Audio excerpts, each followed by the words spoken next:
6th. Can't believe it's September already. No. September 6th, 2017 afternoon session of the Portland City Council. Carla, please call the roll.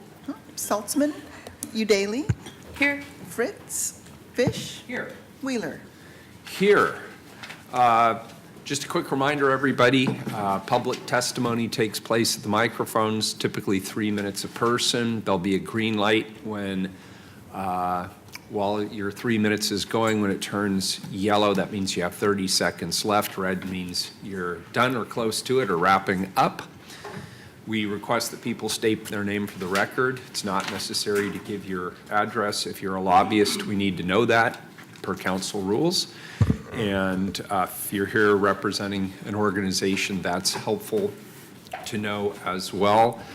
Interruptions of people testifying are absolutely not tolerated. Interruptions of council deliberations likewise. So let's all endeavor just to make sure that everybody has their opinion heard, whether you agree with it or don't agree with it. Let's go ahead and call the first item. Item 992, approve and terminate limited tax exemptions for properties under the Home Buyer Opportunity Limited Tax Exemption Program. Colleagues, the Portland Housing Bureau administers the city's affordable housing property tax exemption programs. The Home Buyer Opportunity Limited Tax Exemption Program provides a 10-year limited tax exemption to low to moderate income home buyers, making home ownership more affordable for families in Portland. The Portland Housing Bureau approves builder applications. This resolution includes 15 properties that are being approved for the program. Homes with exemptions must sell below an annual sales price cap, and property owners must continue to live in the home during the 10-year exemption period. The Housing Bureau staff conduct quarterly compliance monitoring to ensure that homes are lived in by the owners during the 10 years of the exemption.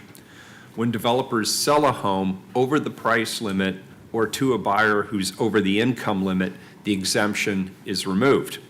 If a home is not owner-occupied, the exemption is likewise removed. 9 properties are having the exemption removed because the property owner was either over the income and the property owner was no longer living in the home. That's 8.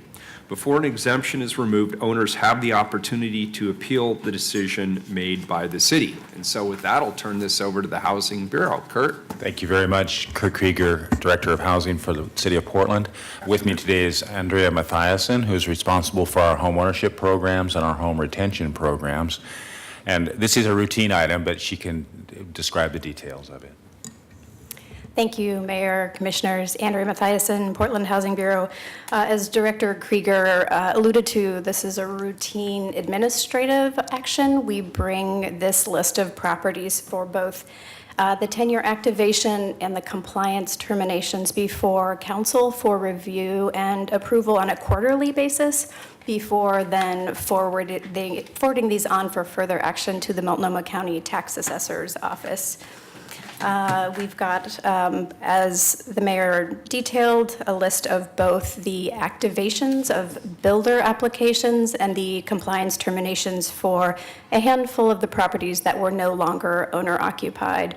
We have made agreements as the city with our Multnomah County partners for ongoing compliance that's frequent and rigorous in nature so that we can ensure these valuable foregone revenue resources are actually supporting the intended outcomes. Happy to answer any questions that you might have about this ordinance. Colleagues, any questions? Any public testimony? No one signed up. Please call the roll. Udaly, Aye. Fritz, Thank you for your work. Aye. Fish, Andrea's been administering this program for a number of years, both in terms of approving applications and ensuring that folks who get the exemption continue to be qualified. You do superb work. Thank you for your presentation. Thank you. Wheeler. This program can only work with the accountability, so I want to second that. Thank you, Andrea. Thank you to Kurt for your leadership on this as well. Aye. The resolution is adopted. Next item, please. Item 993, accept and appropriate a grant in the amount of $3,400,000 from the Office of Lead Hazard Control and Healthy Homes of the U.S. Department of Housing and Urban Development for lead hazard reduction and healthy homes activities. Colleagues, this is what I believe is a straightforward item to accept on behalf of the City of Portland, a grant from the HUD Office of Lead Hazard Control and Healthy Homes for the reduction of lead paint and healthy homes hazards in the amount of $3,400,000. These federal resources have been provided to the City of Portland since 1998 and help to address lead paint hazards in nearly 1,800 homes and protect over 3,000 young children from lead poisoning in our community. This additional allocation grant fund, grant funds will be available to low-income households citywide and are expected to address lead and environmental hazards for approximately 195 families with small children. Resources will be provided as grants to assist households, which will be administered directly by the Housing Bureau staff.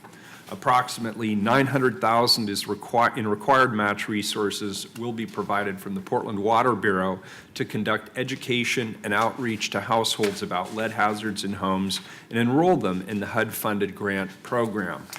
Additionally, about 40% of assisted homes will be assessed for other environmental hazards such as radon, asbestos, and indoor moisture issues that can cause or exacerbate asthma. Andrea Mathiasen is again here from the Housing Bureau. In addition to Bureau leadership, should anybody have any questions? Mayor, Commissioner Fish. Thank you, Mayor. I just want to make a very brief comment. I am proud that the Water Bureau will contribute, as the mayor said, approximately $900,000 to support this grant. Since 2001, this is the 6th time the Portland Water Bureau has used funds as a local match to help the Housing Bureau secure a HUD grant for the Lead Hazard Control Program. The Portland Housing Bureau's Lead Hazard Control Program is an essential component of the Water Bureau's requirement to comply with the federal lead and copper rule. And the Portland Water Bureau is excited to continue our coordinated lead hazard reduction work with the Portland Housing Bureau, serving those in our community that are most vulnerable to lead exposure from paint and dust in older homes. So, thank you. Thank you, Commissioner. I'd like to just mention one other thing of Secretary Dr. Ben Carson. I'm sorry, and who are you? Kurt Krieger, Housing Bureau Director, and thank you for the prompt. This is actually extremely good news because this is a discretionary grant. We compete for this grant against other cities across the country every year, and while we have been successful in doing so, this was one year where if I were a betting person, and I'm not, I would have bet odds on that we wouldn't have received it. The fact that we did shows that the HUD is not retaliating against Portland, which I think is important for you to know. It is also the single portion of the HUD budget that Secretary Carson persuaded OMB to increase, partly because he recognizes that elevated levels of lead in the blood are problems for children learning and cognitive abilities. So we have our work cut out for us because there's a lot of money that needs to be deployed quickly, and Andrea is responsible for that. Excellent. Thanks, Kurt. Thanks, Andrea. Colleagues, any further questions? Any public testimony on this item? No one signed up. Very good. Please call the roll. Udaly? Well, always nice to get a little good news out of the federal government. Aye. Fritz? I'm glad both they and we are doing the right thing in this particular instance. Aye. Thank you. Fish? Fish. Nice work. Aye. Wheeler? Aye. The ordinance is adopted. Thank you, and good luck with the implementation. Next item, please. Item 994, amend marijuana regulatory license procedure and requirements, business regulations. Commissioner Udaly. Yes, thank you. So, as Commissioner in charge of ONI, I'm committed to making sure that Portland's cannabis regulations are flexible, fair, and provide certainty for cannabis business owners. I'm also committed to making sure that Portland has the tools it needs to stand up for our neighbors, our communities, and the legal and regulated cannabis industry. The proposed changes to Portland's cannabis regulations are intended to give cannabis businesses more certainty, to allow business owners to get licensed more quickly, and to allow our staff to more effectively address concerns with the unregulated cannabis market. There are three main changes in this ordinance that ONI staff will present to you today. While these changes are meaningful, they do not reflect the entirety of the work of our office, the mayor's office, and the offices of my colleagues, the Office of Neighborhood Involvement, the Fire Bureau, BDS, and other city bureaus who have been working on this issue for the last several months. We've made it our collective priority to collaborate more closely between city bureaus and to be more responsive to the needs and concerns of cannabis business owners. My office and ONI staff have attended and convened dozens of meetings with cannabis business owners, cannabis industry trade groups, neighborhood groups, city bureaus, and elected officials from the state and federal government to make sure we are listening to and acting on the concerns by those affected by both the regulated and unregulated cannabis industry. The City of Portland and the State of Oregon have a lot of work to do moving forward. As the cannabis industry continues to grow and thrive, there is and will be more that we can do, from supporting efforts to help correct the inequities created by the war on drugs, to providing options for consuming legal cannabis in safe and legal places outside of the home, to providing education and support for small business owners, and protecting the legal and regulated cannabis industry from the unregulated cannabis market. So I want to thank my colleagues for your input and support. I want to thank Bureau staff, in particular Brandon Goldner and Christina Corsi, who are here today to present this update. Also, Mitch Nichols from Bureau of Development Services and Paul Jennings of the Portland Fire Bureau have been really invaluable in this process. And to members of the cannabis industry who have also devoted a lot of time and energy to this process and helping us improve and ensure that Portland's craft cannabis industry is strong, safe, and reflects the values of our community. So now I'm going to turn it over to Brandon Goldner, program specialist with the cannabis program, to give a presentation about the proposed changes. And in the interest of time, we did keep this very brief, but he's certainly prepared to answer any additional questions that may come up. Thank you, Brandon. Thank you very much. For the record, my name is Brandon Goldner. I'm the program specialist at City of Portland's Cannabis Program. Christina Corsi, Cannabis Program Assistant. And just to start by thanking each of you, your office and your staff, Commissioner Udaly, Commissioner Fritz, Mayor Wheeler, and Commissioner Fish. The time that your offices and staff have spent on this issue, I really appreciate it, and look forward to working with you in the future. So as Commissioner Udaly said, I do want to keep this as brief as possible. We're going to talk a little bit about the cannabis program background and what we've done in the last 9 months. I'm going to spend the bulk of my time on the specific changes before you today, and then talk just a little bit about the future of Portland's cannabis regulations. So we are charged with many different tasks. The way that I try to frame it is that it's a balance. It's a balance between trying to get business owners licensed as quickly as possible, balancing that with public safety and livability. We want to be a resource for the industry and for consumers and for our constituents. We want to provide clear guidelines and expectations. I mean, one thing I've learned in this role is that business owners don't have a clear sense of what the rules are and how to follow them. It makes it very, very difficult to make investments, support their staff, and support their businesses. And just to make clear, too, that as we learn more about what the impacts of local cannabis regulations are and the state cannabis regulations, and as the industry changes, my hope is that we do continue to adapt and change. And that's something that has guided my work in this program for the last 2 years, and I know has guided the work of Commissioner Udaly's office. So I just want to make that point clear. Since January, we have been working very hard to collaborate more closely with the cannabis industry, with our neighbors, and with other city bureaus.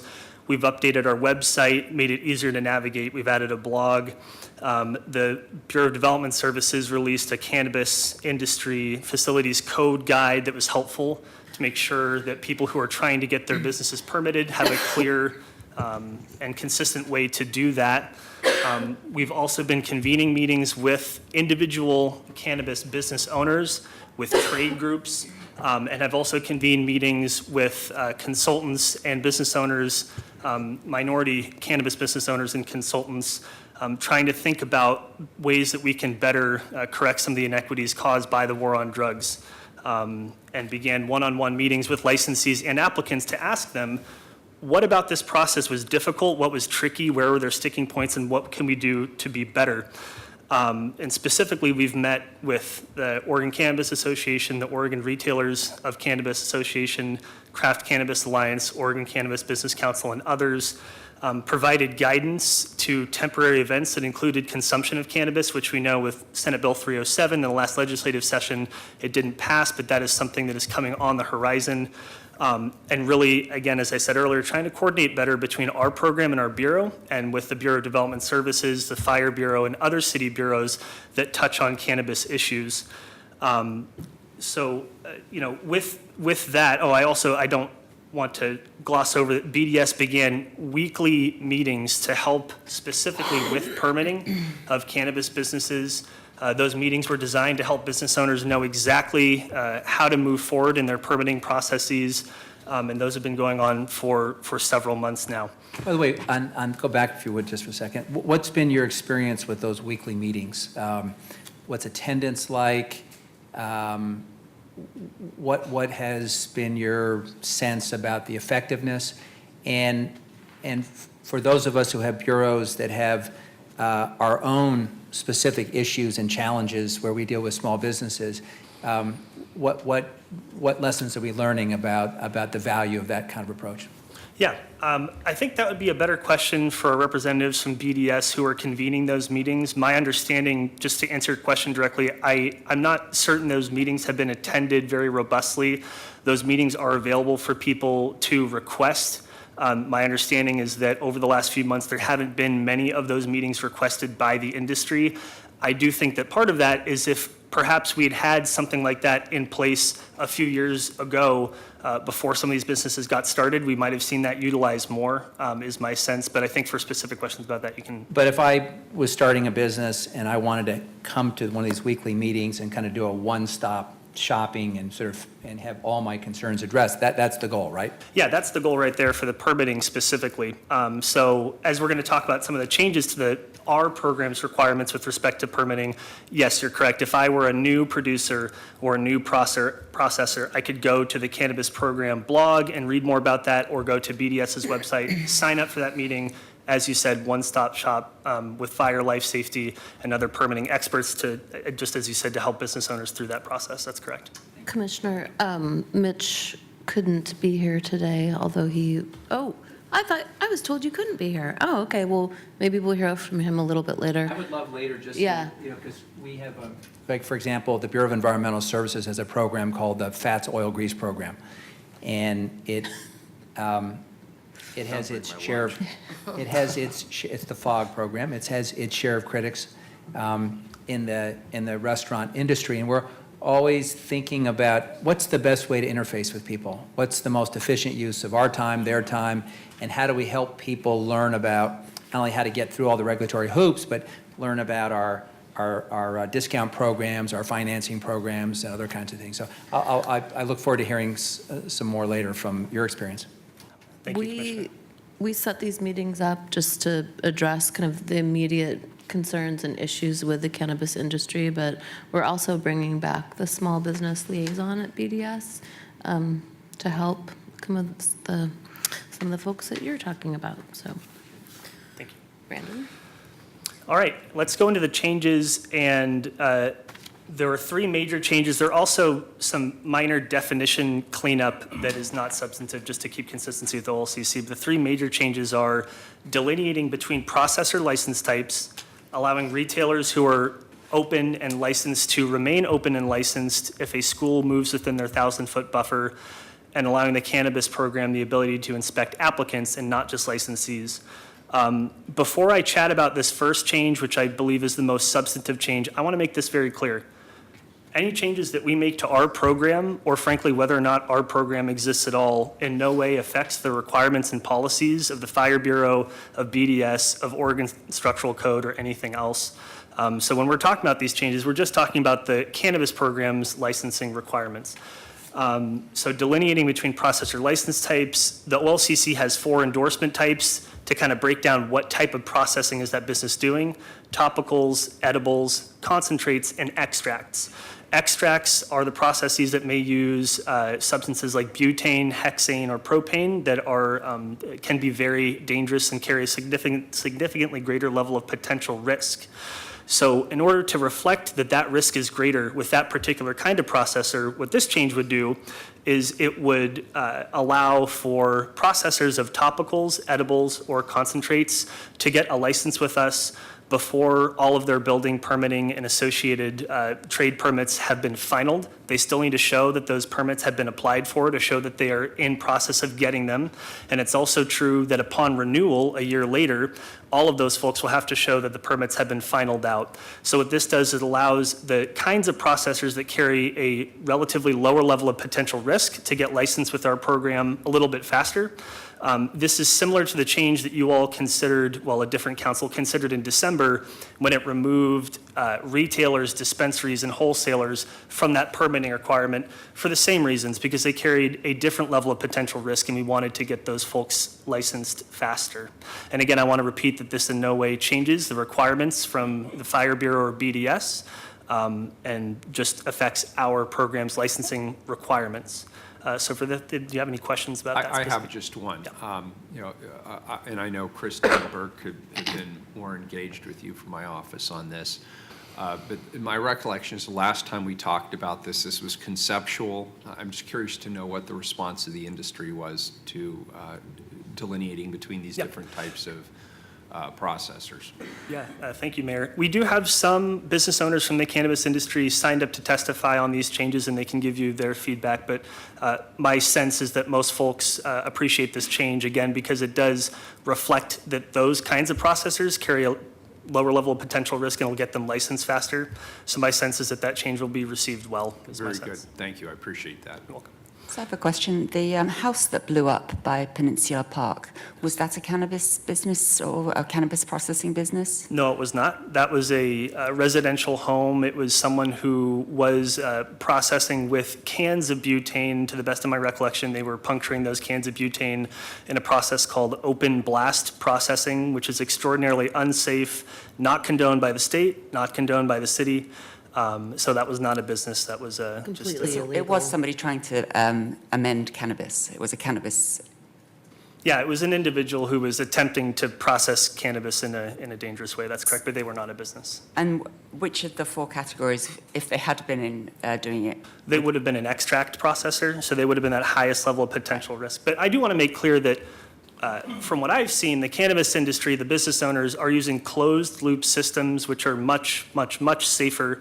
But it's still true that because they're using those dangerous substances, we want to keep those folks in a higher level category of risk, which is why they're not included in these changes. Any other questions on this particular change? Okay, moving on. Changing our rules to allow for retailers to continue operating if they've gotten licensed and a school opens within 1,000 feet of their buffer. This is a change that has already been made in statute at the state level, and so the city would like to follow suit. There are 2 exceptions to this rule. One, if you're a retailer who has been essentially grandfathered under this provision and your license is revoked for some reason and you need to reapply, you would not be allowed to continue operating within that buffer. And similarly, if there's an ownership change of 51% or more, as with the state also requires this, you'd need to apply with a new application and therefore would not be grandfathered. But what this does, it allows business owners who've made investments in their businesses, infrastructure investments, staffing investments, to continue operating even if later, after they've been licensed, a school opens up within their buffer. Again, this is just a change to match how the state is approaching this particular issue. Any questions on that? Okay. And finally, allowing the cannabis program the ability to inspect applicants and not just licensees. Right now, part of our process to get a license with us is that you do have to get an inspection of your facility to make sure that it's safe and that you've met our code requirements. But this will also allow our program to have a little bit of an easier time with inspecting folks who may be operating as a cannabis business outside of that regulation, and so we can better protect the legal and regulated industry from that unregulated activity. I do want to make clear that this change would not allow staff to come into your business without your permission. What we have in existing code language is if that were the case, if we would request to inspect someone's facility and they didn't want to let us in, we would have to obtain an administrative warrant and go down that route. But again, this does reflect that if someone is performing the activities of a cannabis business or has applied with our program, it does give us the authority to say, hey, our code language allows us to request us to inspect your facility, and could you please let us in? So that is the third change. I'm sorry to jump around. Could I go back to the prior slide? So, first of all, I'll be very clear. I support this proposed change. And I appreciate the fact that you've grandfathered in operating businesses.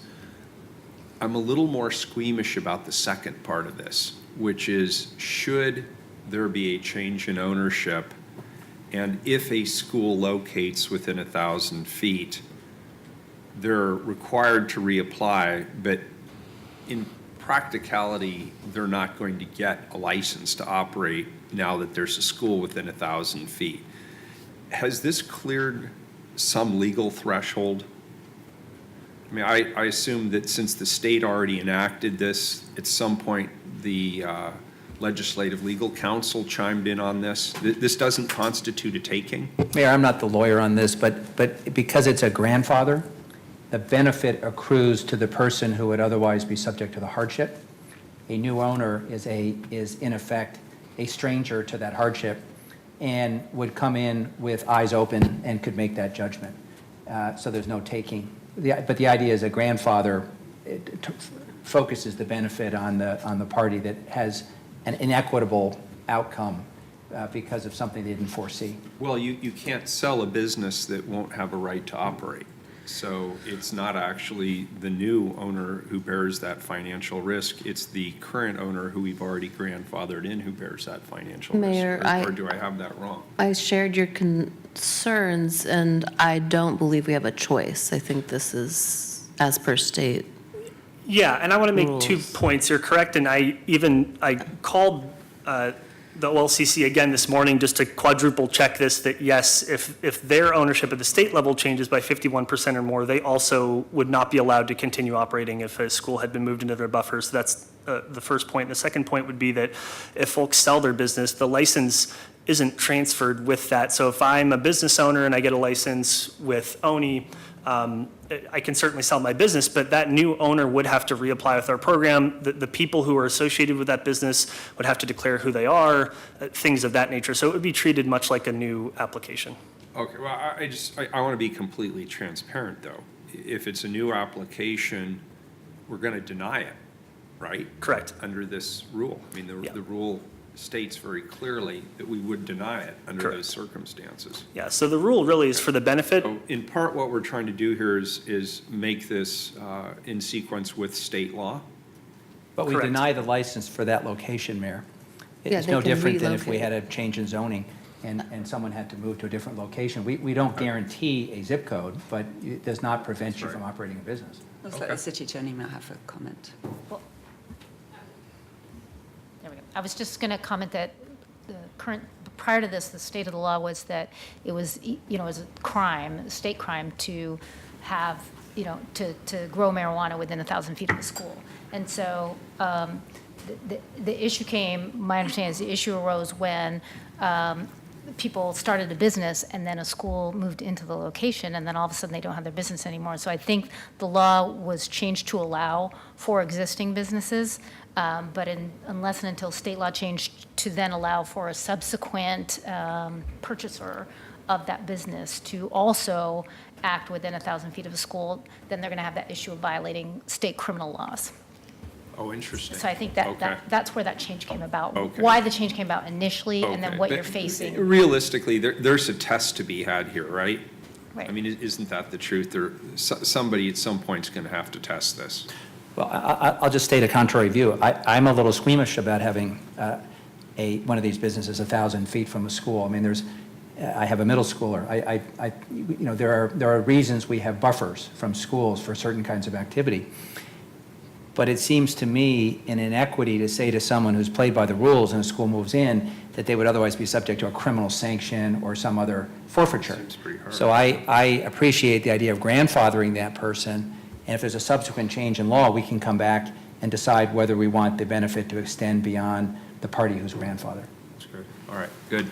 On Thank the you. same topic, could I just have a follow-up question? That is, what's happening as far as education? Because my understanding is from some parents in middle schools and high schools is that there's a lot of use by youth, and the state was supposed to be doing some education. Our program was supposed to be doing some education. So what's the status of that, please? Yeah, we've collaborated in the past with Multnomah County and their public health division on education, and really the county has taken much of the lead on the education component.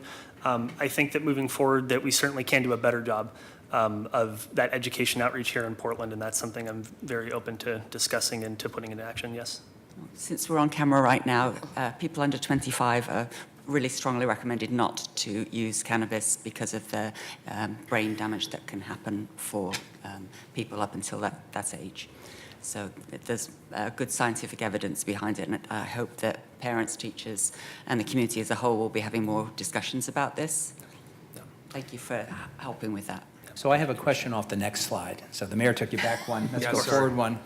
And you're going to feel like you have whiplash.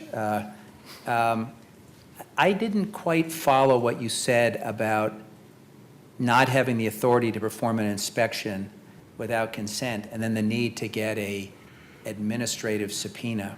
Yeah. And I guess can I have I'd like to know a little bit more about the legal rights that we're seeking to protect there. Well, so normally you wouldn't have a right to search, as you know, of course, anybody's, the personal, I mean, you could go into any public areas, but you couldn't go into any private areas without consent of the owner. And so generally, we'll come up with a process where we will be able to get an administrative warrant if we feel that there's some reason that they're violating one of our policies or codes that would apply to them. And what qualifies as private space? We're talking about someone's home or their, Well, so for example, the area that may not be open to the public, so if we have the front area where I'm selling things that's open to the public, you can come into that area and you can look around all you want, but let's say there's a back area I see. where you're packaging things or other things I of that see. sort that you may not, the public wouldn't have access to, and therefore we wouldn't just automatically have access to. I see. Okay, thank you. Yeah. Thanks. Any other questions on that last slide? Okay. So just to wrap up, there's a lot crammed onto this slide, but I want to take one moment. The future of our program, having a public involvement process, the Cannabis Policy Oversight Team, which in the past has been made up of community and industry members. I'm looking forward to getting that back up and running now that ONI has a new director, and with her input and the input of the Commissioner's Office, getting that back up and running. We supported Senate Bill 307, which would have created a regulatory framework for social consumption, which I believe is something that will perhaps be considered by the legislature next session and that we would continue to advocate for as well. And along with the meetings we've had with minority cannabis business owners, to convene meetings with women-owned business owners and consultants to talk about the challenges that they're facing in this industry, because frankly, when you look at who is benefiting from this new legal industry, it is dominated by mostly white males, and what can Portland do to change that is something our program cares very deeply about. And we also want to seek to meaningfully lower those barriers to entry to make sure that people have all the education, the resources, the coordination, the convening power, everything they need to be successful as a business owner to protect our legal craft cannabis industry here in Oregon and in Portland, and to disincentivize the illegal cannabis market. And again, just to end, I want to thank you all for your time, and I know that these issues can be tricky, and it's a tough balance to strike sometimes, and we are trying our very best to strike that balance appropriately. If you had any other questions for either myself or Christina, we'd be happy to take them. Very good. We'll go to public testimony, and you can cool your heels for a while. Okay, thanks. Great, thank you for the presentation. How many people do we have signed up, Carla? I show 7. 7, very good. 3 minutes each. Name for the record. We don't need anybody's address. The first 3 are Al Ochosa, Casey Honlahan, and Peter Ratcht.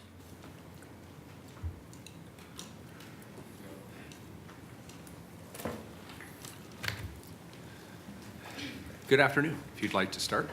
Yeah, hi, good afternoon. My name is Alo Chosa. I'm the Director of Licensing and Corporate Relations for Cura Cannabis. We're an OLCC licensed processor and wholesaler with multiple facilities here in the city of Portland. First off, thank you, commissioners and mayor, and especially the team at ONI for bringing this forward. As a company, as an industry, we definitely appreciate all the efforts in helping alleviate some of the pressures that a lot of the folks in the industry have been having. I've actually had, as director of licensing, I've had an intimate relationship with ONI and with BDS. Been here since day one, back in 2015.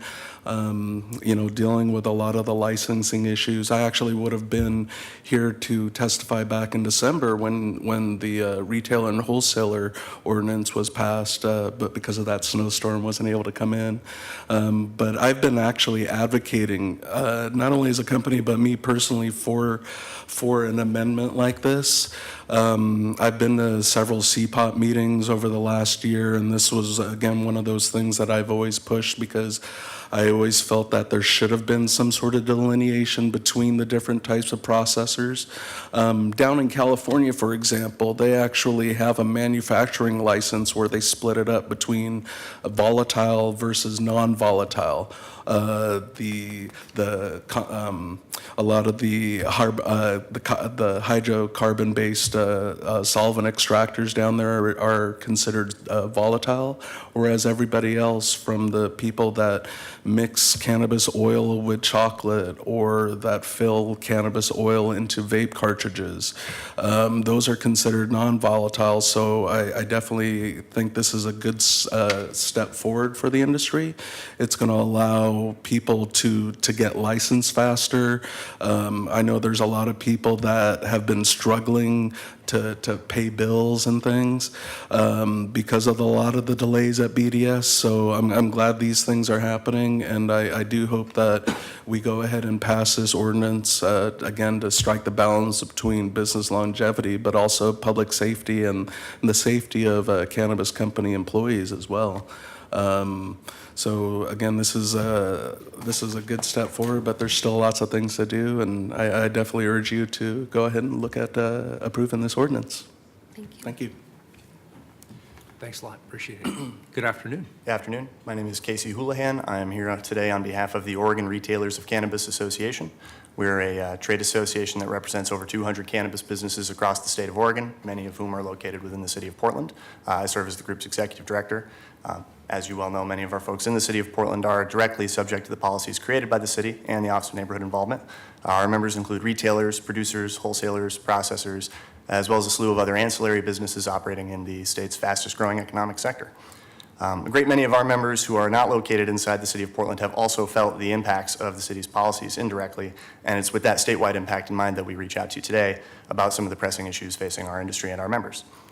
Portland-based businesses play such a major role in our statewide cannabis economy that some of the licensing delays for processors within the city of Portland have resulted in major shortages of processed and value-added products from our store shelves, which in turn has driven up the wholesale price for what few processed products are available. More often than not, the snags in city licensing these businesses are hitting make it impossible for them to begin operating and generating revenue, so many are bled dry of their initial financing until they're forced to close.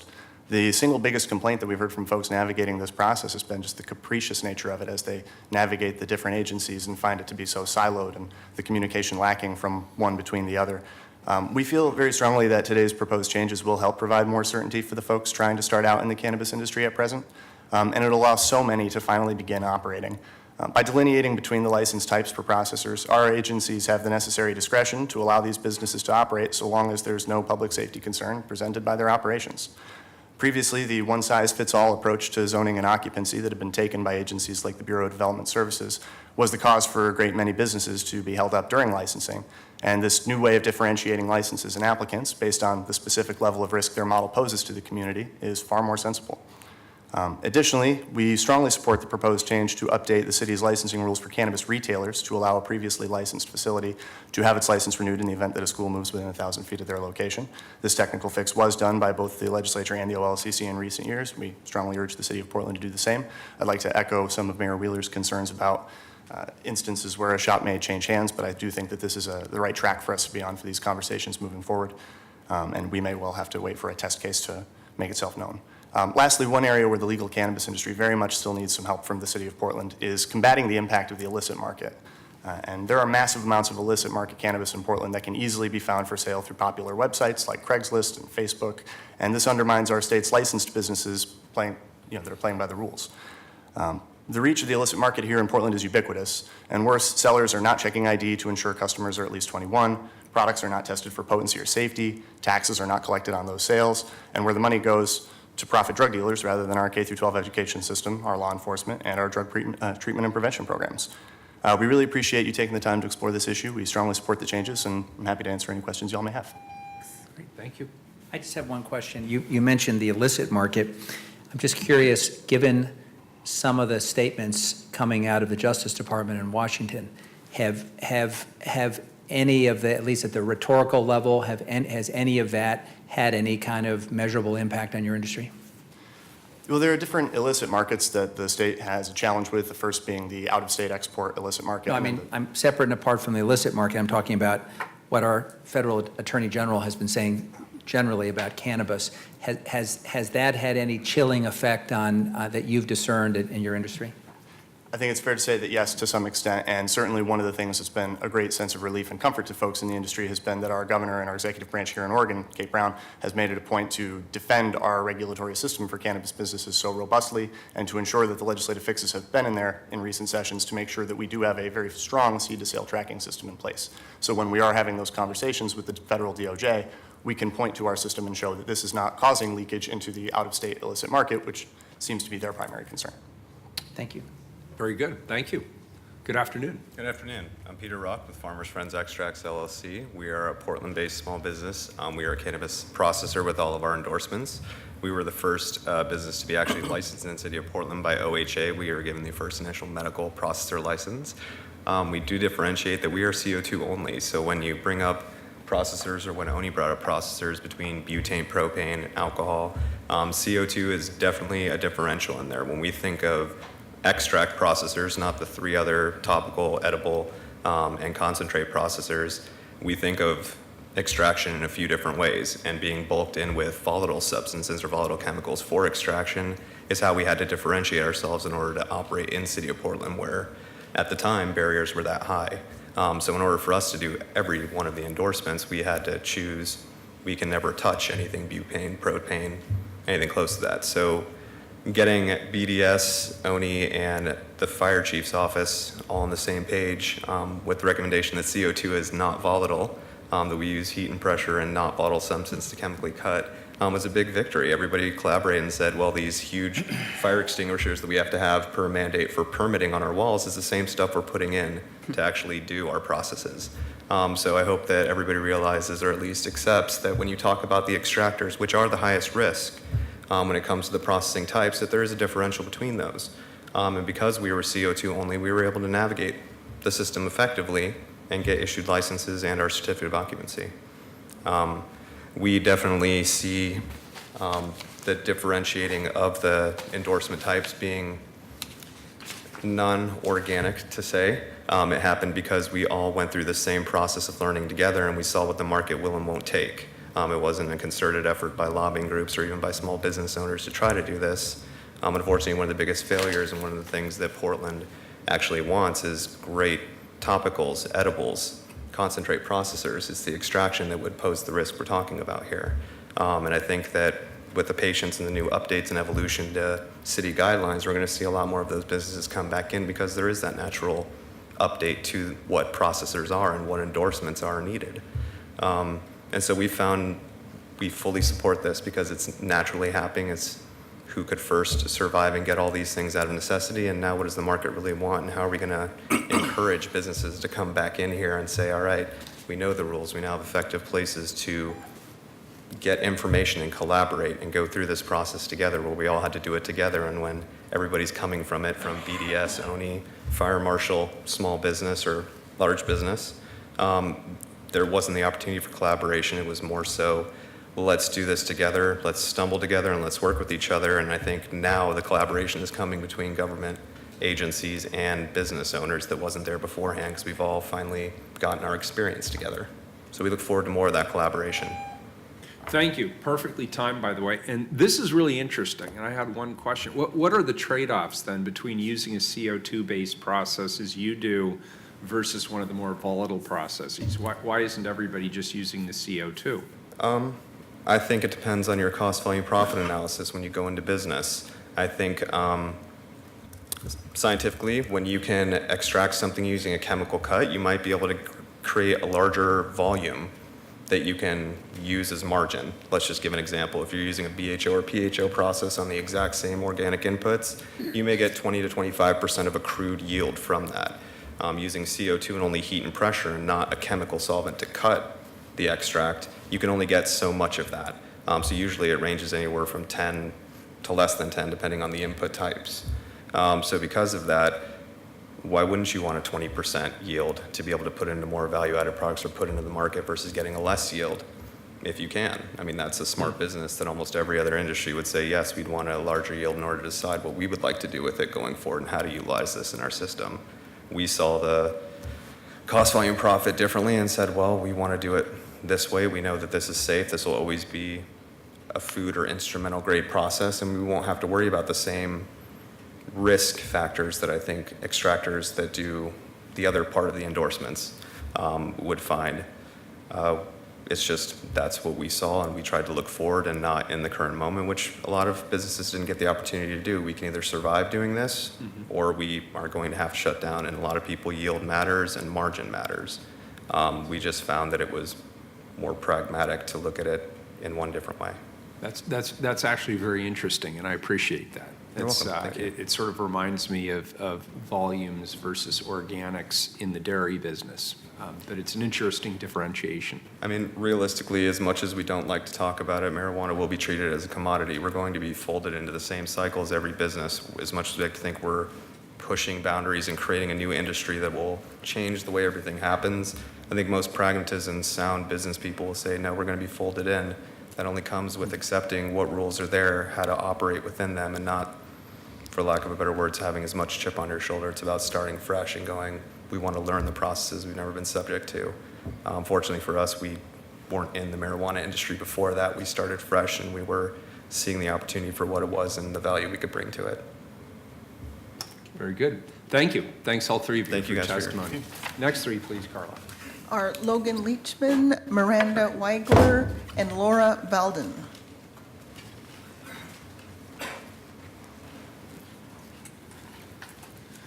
Good afternoon. Why don't you go ahead and start for us, please? Good afternoon, Mayor Wheeler, Commissioners. For the record, my name is Logan Leichman. I'm here on behalf of the Merge Law Group. Just here in downtown, we represent cannabis industry across the board, retailers, processors, wholesalers, producers, and some medical that still exists. I first wanted to echo the comments made with regard to ONI with their tireless work. I represent clients all across the state, and in no other jurisdiction have I seen the kind of positive interactions actually listening to the industry that the city of Portland through ONI has actually accomplished. Most jurisdictions have gotten more regressive, and I feel that Portland is completely the opposite, allowing more participation in the industry from a broader range of participants. So I wanted to echo the support for the first proposed change regarding permitting. I understand that is a fantastic change on behalf of processors, and it will benefit the industry overall. I wanted to echo the support with slight reservation about the second change, and I think this mirrors kind of some of your comments, Mayor Wheeler, in that the statutory language differs slightly from this proposed ordinance, in that the statutory language is broader and requires an OLCC interpretation to get at that the the requirement that a new owner would not be able to take advantage of this grandfathering. It is not explicit in the statute there, and so OLCC could change their interpretation or could interpret differently based on the situation. So as you were saying, I think that it would be appropriate in the language, in the code language here, to say that when a new application was required, but tying it to the 50% requirement, I think is, it gets a little bit too specific in this instance, where there are some situations I could foresee where there could be a change in 50% ownership or more that OLCC would not require a new application, where ONI may not require a new application, but if this language were codified, it would trigger that requirement based on the objective and rather than the subjective standard. Can I ask you a question? Because I want to make sure I understand the context for this. Currently, how many licensees are impacted by this change we're proposing? So how many businesses are there that potentially can be grandfathered in? Because I'm guessing it's a very small universe, or maybe I'm missing something. The universe of licensees that could be impacted by this is potentially every licensee, since this is for future event, right? If a school moves in within 1,000 feet of your existing license, well, a school could move in within 1,000 feet of almost any existing retail license.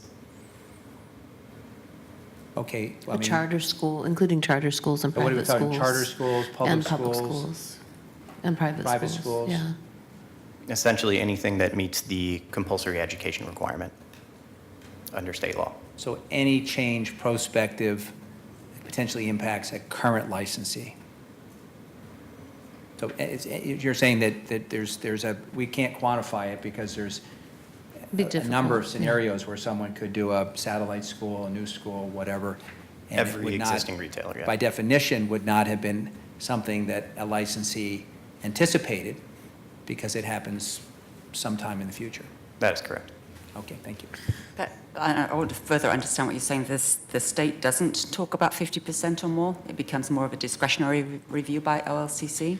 The language in the statute that references, that was adopted as part of House Bill 3400, that references if the eventuality if a school were to move in within 1,000 feet of a retailer, does not specifically mention anything about a new application, actually. The way that this was interpreted is OLCC pays particular attention to indefinite versus definite articles and statutes. And so in this particular statute, it says the retailer may continue to operate. And so in those situations, OLCC typically interprets the retailer to mean the same retailer instead of a retailer. Yeah, so one question I'll have, Commissioner, maybe Brandon could be thinking about it, is if there's a couple who own a business, they have 3 children, they decide that they're going to give it to their 3 children, then that would then be a change in ownership according to this language that we've got in our code. Correct. And the example I was using earlier when I was thinking about this was, say, the two of us go into business together. You're the 80% owner, I'm the 20% owner. You want to shift your role, and basically we switch places, right? You become the 20% owner, I become the 80% owner. If this were codified with a 50% requirement, that would require a new application and we would lose that business. Thank you for explaining. We'll have to talk about that. So I'm not averse to changing the language. We really just want to mirror state law.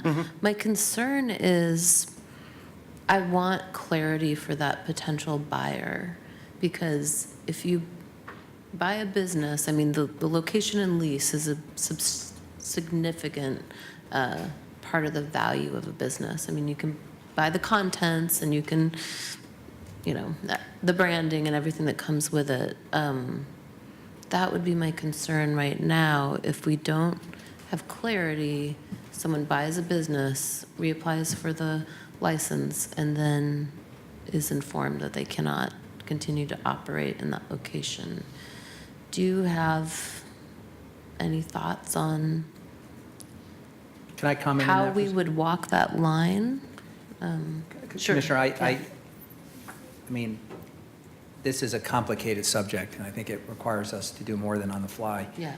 But the point that you just made of someone changing the ownership mix either because of tax reasons, estate planning, changes within families, those kinds of things, I would treat that whole category differently than the sale to some third party.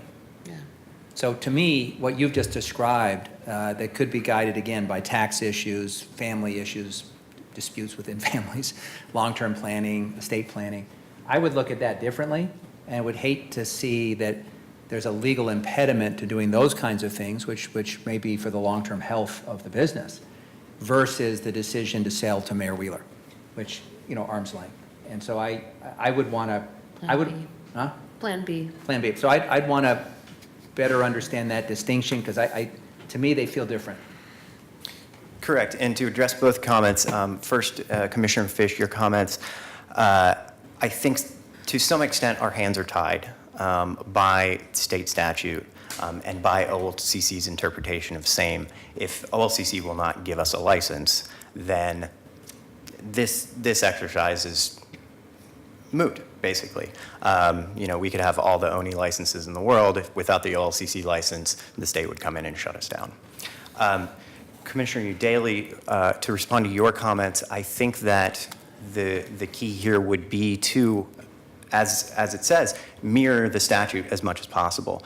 In that way, we could ensure that the city's interpretation and enforcement and application is the same as OLCC's.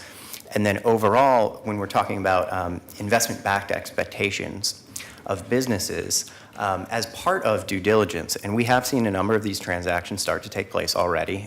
Businesses have either, lost their will to keep trying, or just had a really short-term exit strategy, or various other reasons.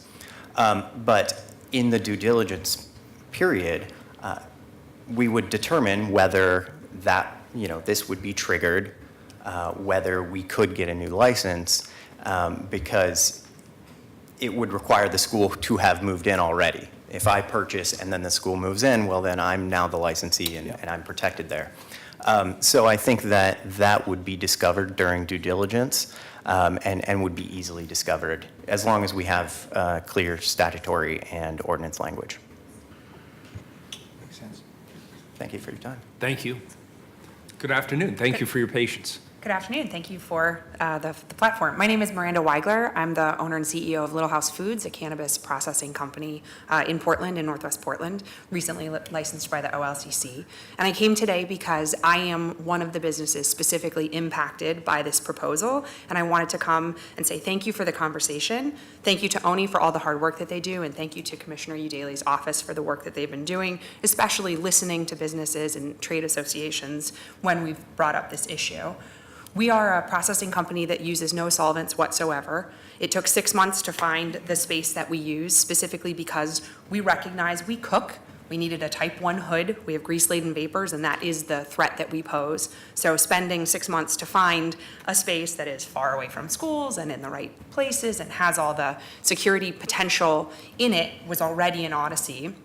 It was difficult when we came to compliance pieces, trying to educate each successive individual within BDS with the different pieces about the differences within processor types, that we don't use solvents, that we don't use closed loop, that all we do is cook.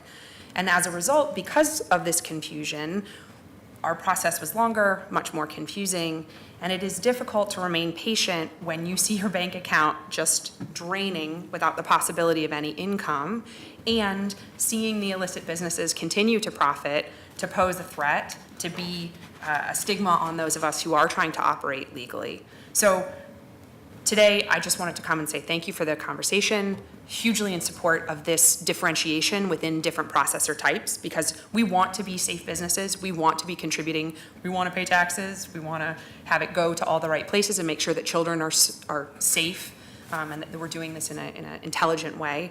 But that's really what I'm here today to do. Great. So if you have any questions, I'm happy to answer them. Thank you. Colleagues? Very good. Thank you for your testimony. Good afternoon.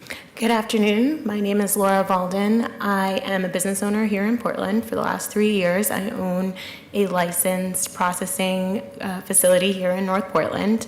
And I came to discuss with you guys just my support for this. I think, I had a different situation than you did. I started so when we arrived into this community 3 years ago and started our business, we knew that we would have to deal with the permitting issues. And so we really began the conversation with BDS very early on before the licensing even took effect. And so our process with BDS only took about 10 months, which I think is not that bad for a regulatory body that didn't have a lot of education about marijuana. We make edibles and concentrates, and we did have rare, large machinery that is complicated and hard to explain. Although it does not use high heat or pressure, we do not use CO2. We do use isopropyl alcohol. And so we did go through the concentrate issues with the fire department and with BDS pretty extensively. But I did find that we could easily access and educate them through the gap in knowledge with the appeals and waiver process. And so I think because we applied back in January 2016 for BDS approval and for final certificate of occupancy, it didn't affect our licensing.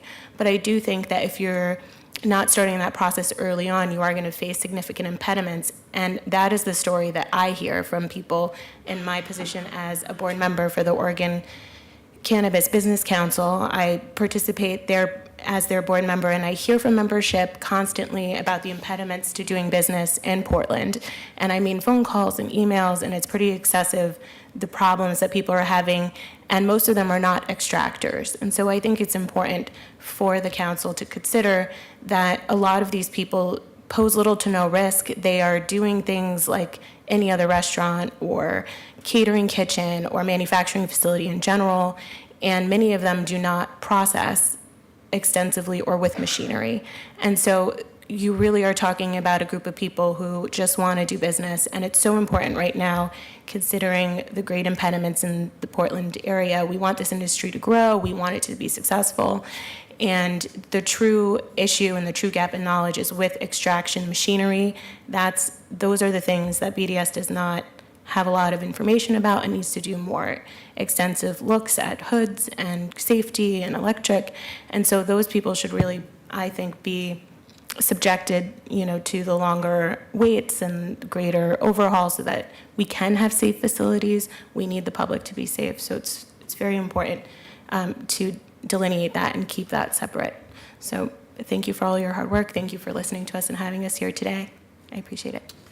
Thank you. Next three, please, Carla. I have one more left. One more. Tony Birch. Very good. Oh, boy. Good afternoon. Hey there. My name's Tony Birch. I own a processing company here in Portland, Oregon. We have a concentrate endorsement. We are one of the first processors licensed in the city. So I'm here today to give a visual of a concentrate piece of machinery.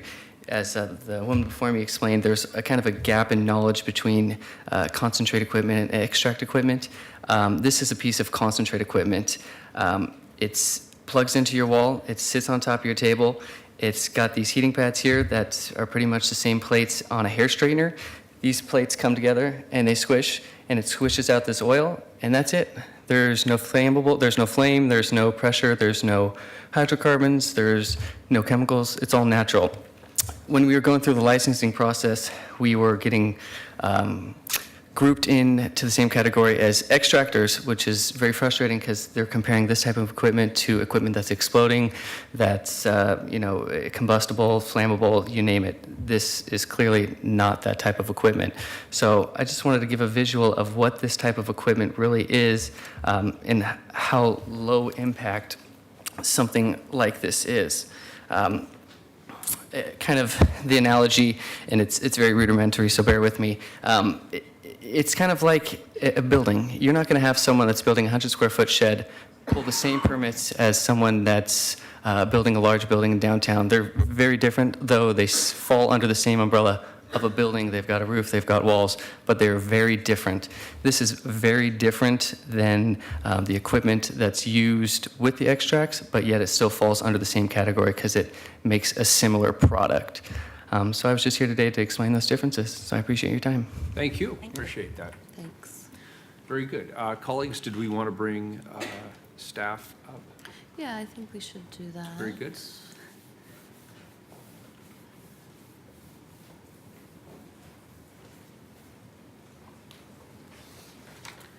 So Mitch Nichols is joining us after all. I think, the biggest question is around aligning our language with the state language and the 1,000-foot exception. Yeah. So I can have a conversation with our city attorney contact just to chat about that particular issue, and I can loop back as quick as I can. Because the intent there was to be consistent with the state. There would be a separate consideration, though, because there are times when potentially the city code would want to go above and beyond what the state is requiring. That was not my intent in this case. But if, for example, if council saw it compelling that they would want to limit that landscape to prevent that grandfathering, that may be a consideration that you make. But if your intention was the same as mine, just to mirror what the state was doing, then yes, I can work with our city attorney on changing that language to reflect that intent. That sounds great. And this is a non-emergency first reading, so we can introduce an amendment next week. Is that enough time? Because the alternative would be to just pull that piece out, vote on the rest, and bring it back later. It seems relatively minor to me, unless we think we're going to need to have a more in-depth conversation. Commissioner Fish? Well, I actually think this discussion, this is why we have public hearings. This has been a fascinating discussion, and I think the issues have been framed very thoughtfully. I would urge us to move forward to a second reading. If we have an amendment next week that's teed up, we can slap an emergency clause on the whole thing and pass it. If it turns out there is a policy discussion, debate, then I think this is a very discrete issue that could come back for a surgical debate at ASAP. I like the idea, though, of getting this new regulatory framework in place, and then if we want to tweak it, let's tweak it. And I'm open to tweaking it. I heard some very thoughtful arguments today.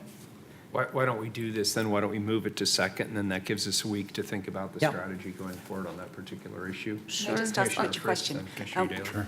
It's nice to see you again. Thank you. How does it work for other non-conforming uses? So are they grandfathered? Is the use grandfathered, or is it just for the life of the current owner that another business would get grandfathered for whatever reason?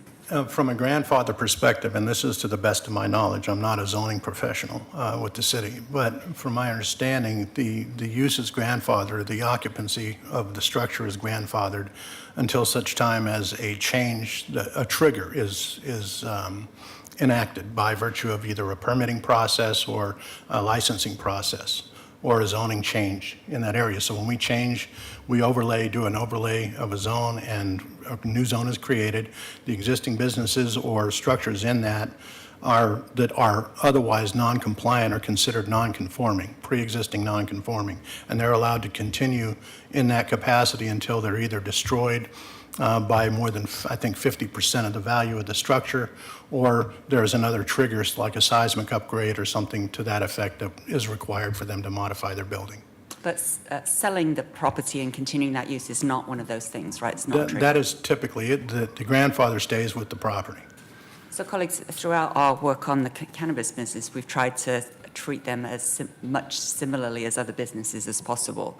So I realize that there's state law on this particular one, but to the extent that we can grandfather the use, because if the school chooses to go there, they shouldn't be just counting on eventually this business is going to change hands. They go into the area with their eyes wide open. So Well, I'm certainly open to the broadest possible grandfather based on this discussion. And if legal counsel tells us the goalposts are narrower, I'm particularly interested in not putting up impediments to people who are changing ownership structure based on things like tax laws or estate planning or other reasons, because that seems to me to be form over substance.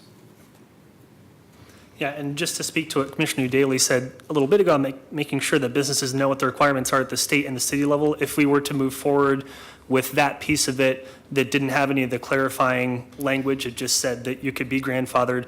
We would just have to do a good job of communicating with the applicant. Hey, if the state says you can't get licensed, remember that you need that state license in order to operate in the city.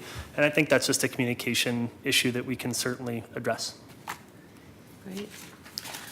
Well, thanks for clarifying on the grandfather clause, because my favorite karaoke bar on Columbia Boulevard is for sale, and it's industrial. I know. This is a serious issue. It's industrial zoning with a restaurant grandfathered in, so good to know. I want to thank you all again. I want to thank everyone from the cannabis industry who came to give testimony as well. It's really helpful for us to hear this feedback, and don't be shy about additional work or improvements that need to be done. I would also be remiss if I didn't thank Dave Austin from my office, who was my interim director at ONI, and really put in an extraordinary amount of time and effort to the cannabis office, sometimes much to my chagrin, because I care about other parts of ONI as well, but cannabis really did take priority, and I understand why. I mean, this is a new industry. There's a huge learning curve for all of us, and we want you to grow and thrive. So thank you. Commissioner, if I could also just say, because our tradition is when we go to a second reading that most of you won't be here. So for the benefit of the staff that's here, it was a superb presentation. And I think it was you, sir, who began by saying that the touchstones were flexible and fair. There are a number of us on council which would like to see a lighter touch in how we regulate the cannabis industry. And it's clear that you're taking the time to listen to industry and kind of figure out how we can adapt, both to nurture what is turning out to be potentially next great craft industry in Oregon, while also protecting public health and safety along the way. And I really appreciate the work you've done. And again, we're going to be thanking you next week with no one else here. So I think it's important we say it when the people that you're working with hear from us how appreciative we are. Thank you. I can only add that this continues the fine tradition of these hearings on cannabis from September of 15. Having things come up at the council being willing to listen, everybody recognizing that this is a new industry that we all want to succeed, and how can we proceed with as much speed as is prudent and cautionary. So thank you everybody for your work on it. Thank you, Commissioner Daly and your staff. Yeah, good discussion. I think we need to start the crowdsourcing for Commissioner Daly's karaoke operation. It's on So everybody be record. thinking on that as well. This is a Mayor, first. can I also just say that Oh, yes, Commissioner Fish. I was very reluctant to say anything about David Austin for the obvious reason that we have to work with him every day, and I did not want a more swollen head, but nice job. Very good. This is a first reading of a non-emergency ordinance. It moves to second reading. Thank you. Okay. Next item, please. Item 995, amend agreement with CMTS LLC for on-call temporary engineering and technical support staffing services by $4 million for a total not to exceed $5,500,000. Commissioner Fish. Mayor and colleagues, I want to welcome Sarah Culp and Scott Gibson to the table. I have very brief introductory remarks. The Bureau of Environmental Services has more than 400 active capital projects and a capital budget that is planned to increase over the next 5 years, thanks to this council's support, to repair and replace storm and sanitary sewers, drainages, pump stations, and treatment facilities. To successfully carry out these projects, BES requires temporary professional engineering and technical support staffing services. These on-call temporary staff currently represent about 16% of the BES engineering services total workforce and include classifications like engineers, inspectors, technicians, and construction managers that we engage between 3 months and 2 years. The proposed solicitation will be a step, we think, in the right direction to achieve BES's equity goals of promoting inclusion, equity, and a diverse workforce at the Bureau. The proposed RFP will ask respondents to present outreach to present outreach and workforce development strategies that complement the BES workforce diversity goals. BES will also request respondents to the RFP to address their interest and capacity in partnering with BES to develop an apprenticeship or workforce training program to attract and train new contract staff from underrepresented communities in the construction inspection field. And now I'd like to turn it over to Sarah. Welcome. Before you start, did you want to read both of these together? I'm sorry? Yes. Okay, 996, authorize a competitive solicitation and price agreements for construction management, inspection, and project support personnel for an amount not to exceed $25 million over 5 years. Sir? Okay. Thank you, Commissioner. Good afternoon, Mayor and Commissioners. My name is Sarah Culp. I'm an operations analyst at the Bureau of Environmental Services, and I'm here with my colleague from the Engineering Services Group, Scott Gibson, who is our Design Division Manager. Let's see. Okay. I haven't been up here for many years, so we have the two items today we're talking about together related to our contracts for on-call temporary staffing. And before I go into each of the items, I want to just give some big picture context. Some of this repeats what the Commissioner said. These contracts support the design and construction of projects that are in our already adopted Capital Improvement Program, or CIP. They provide us with supplemental personnel during peak workload times. And the supplemental personnel help us with leveling workloads and help us avoid overstaffing on a permanent employee basis. We have more than 400 active projects in the capital program at any time. They're all different shapes, sizes, types. They're in different stages of design and construction.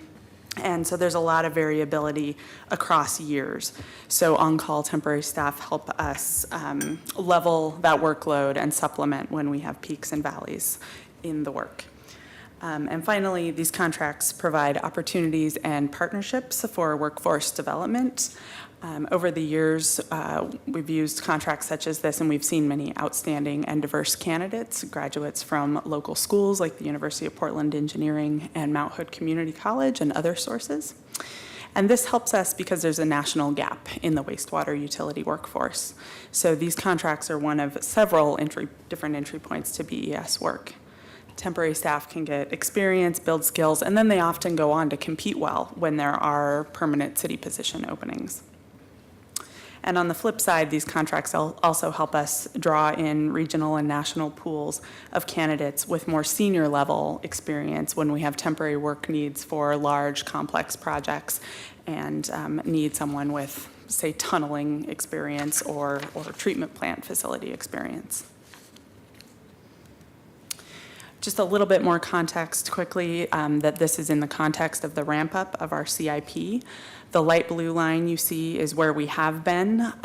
As of last fiscal year's adopted budget, we were on a glide path of about $110 million a year CIP into the future, and we were minimally staffed and relied on a mix of staff, consultants, and contractors to deliver that level. Now we are at the point where that dark blue line is taking off. With the new fiscal year's adopted budget in the CIP, we are ramping up, and over the next 4 years, aiming for a $140 million CIP level. So these temporary staffing contracts help us as we kind of adjust and right-size to that new level of work. This is a 22% increase over what our past planned CIP was. So the first item is amending the existing contract with CMTS LLC. This contract is for temporary engineering and technical support. CMTS is a minority-owned and disadvantaged business enterprise. They currently have a contract with us for 3 years for $1.5 million. We're requesting an increase of $2 million a year over the remaining 2 years in the life of the contract. So that would be $2.5 million a year and not to exceed $5.5 million. There's no impact to the budget of this action in this amendment. The budget is already in the adopted CIP. It's built into individual project budgets. Those include design and construction costs, and that includes an assumption of using either permanent staff, consultants, or contract staff to do the work. And this contract primarily supports our project design phase. It's the green box in our project life cycle there. So it's project managers, design engineers, and technicians to get new projects off the ground and designed.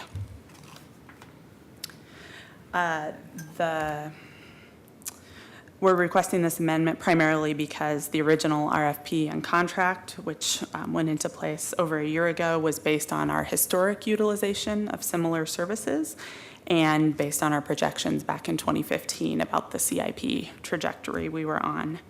There has also been significant market inflation in the cost of engineering-related personnel since our previous contracts for similar services. So now we're on this 22% higher glide path with our CIP, and a real key to that is bolstering our design efforts in the next 1 to 2 years. So projects right now in the approved CIP will be taking 1 to 2 years to go through design. This also helps us through a period of unprecedented city position vacancies. Out of 180 positions in our engineering group, we've been running at 16 to 20 vacancies for most of this calendar year so far. We're hiring like crazy.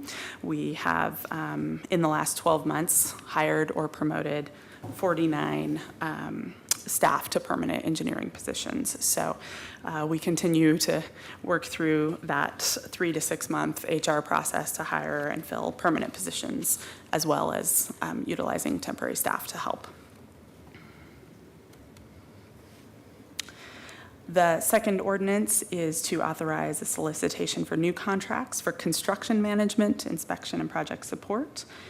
These replace 2 existing contracts we have that expire at the end of this calendar year. Our current contracts we've had in place now for 5 years. They total $20 million. The new solicitation will be for up to $25 million for the next 5 years. Again, this has no impact to the budget. These costs are already built into project budgets.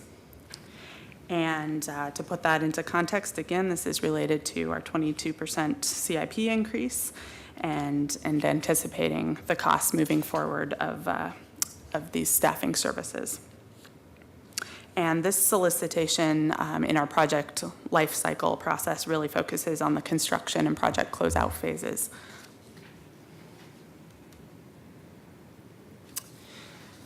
So the new RFP will be largely consistent with the scope and utilization of past similar contracts.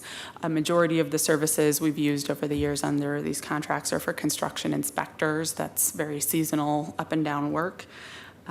Construction workload, seasonal. Once projects reach the construction phase, it's also really costly to delay them at that point if we have staffing changes and turnover, so temporary staff help us keep things on schedule. And as Commissioner Fish spoke about, one of the benefits of these contracts is we plan to continue to enhance our BES workforce development and diversity efforts. So a couple of highlights of recent success stories in that regard. Sharzad, the woman in the photo on the left, she started with BES as a temporary contractor several years ago. She's now a permanent city employee, having competed successfully for an engineer associate position in our construction division, and she works as a construction manager.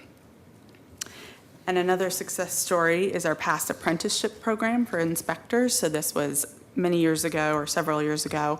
The contractor at the time, who was CMTS then, recruited, trained, and provided on-the-job work experience to minority and women candidates in partnership with our BES inspection team so that they could take advantage of job opportunities at BES. We had 8 participants over the years of that program, and 5 graduated, which is considered a pretty high success rate for folks going through programs like this. And those 5 continued on to work as contract inspectors for us. 3 are now full-time city public works inspectors at BES. And one of those includes Veronica, the woman on the far right in the white hat. She started with the training program in 2002 and worked her way up the ranks as city inspector, senior inspector, and she's now our inspection manager, where she oversees a staff of about 40 inspectors. So as the Commissioner mentioned, in the new solicitation, we will plan to continue to build on strategies and partnerships and look to develop a new generation of this apprenticeship program. And then the last thought is just that both of these ordinances are, again, in the context of right-sizing our staffing for the CIP delivery at the new higher level. I want to mention that we don't want to over-rely on temporary contractors. This is a concern we share with unions, and we've made strides recently to add city positions to reduce our reliance on contract staff. With your support, Council has approved 11 of the new positions we've requested in the last 3 budget cycles to help us adjust that staffing level. And we've filled all 11 of those positions and continue to actively hire with our other vacancies.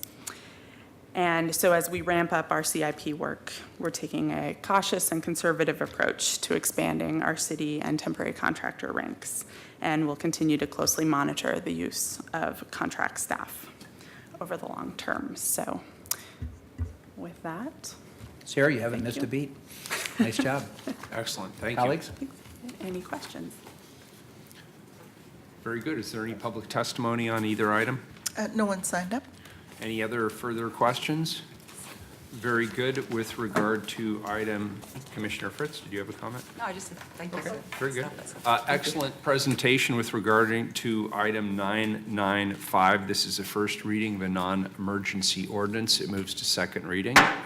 With regard to item 996, this is the first reading of a non-emergency ordinance. It too moves to second reading. Without further ado, we are adjourned. Thank you. Wow.